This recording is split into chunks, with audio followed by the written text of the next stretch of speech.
For nearly 92 years, India has been plagued with a problem when it comes to Test cricket. They seem to have won less and lost more. But thanks to the efforts from Ganguly's time, Saurav Ganguly's time, all the way now from Virat Kohli and Rohit Sharma, we are now going to have a historical course correction.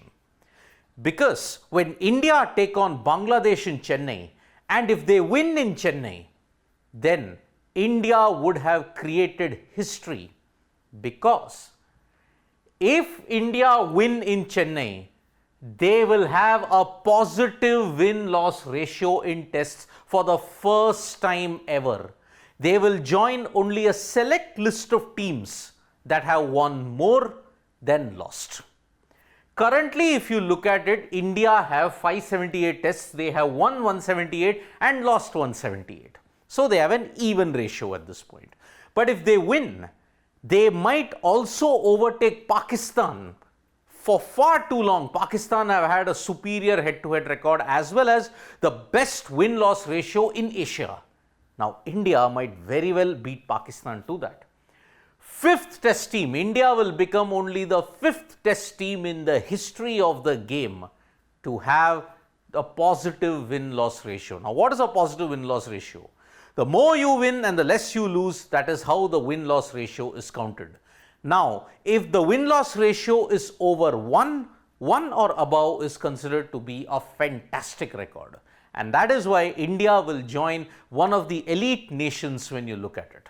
Now, as far as the top teams are concerned, when you look at the win-loss ratio, it is no surprise that Australia dominate. 866 matches, 414 wins, 232 losses, 1.79. Australia are the only team to complete the Grand Slam in cricket, meaning all ICC events, even test matches. Australia remain the only team to win across, along with South Africa, to win in every single country that they have played in. Australia won in West Indies, England, South Africa, Zimbabwe, Pakistan, India, Bangladesh, Sri Lanka and New Zealand as well. So looking at this, Australia are the only team to have achieved this historic feat along with South Africa. England and Australia have played the most tests when you look at it, 1077 tests. England have a win-loss ratio of 1.22, but they have not yet gone past Australia. They are a good 17 tests behind them, 397. If England win 3 tests in their upcoming series, they will now be the second team to reach the 400 test mark. South Africa, 466, 179, 161, 1.11. Ever since readmission, they have been one of the better teams in that sense, winning series everywhere on the planet. Prior to that, 60s, they were the top team until the 70s. Then they had a 22-year reinforced break. And since then, they have been the best.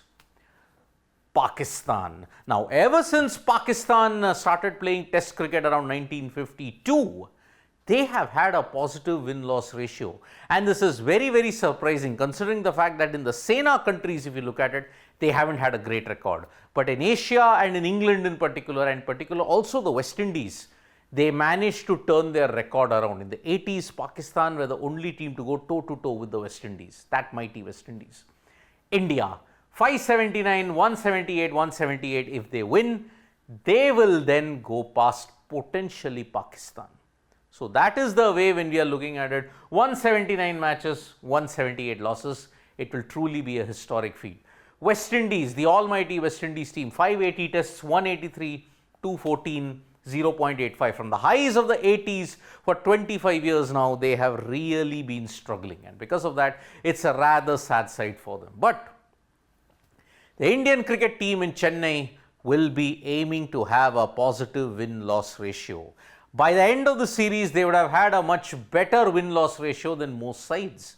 And if they do well in Australia, well, they will be amongst the game's elites then in that sense. They'll just be behind Australia in that count. Thank you so much, folks, for joining us for this video. Subscribe to Sports Today for all the latest news and analysis.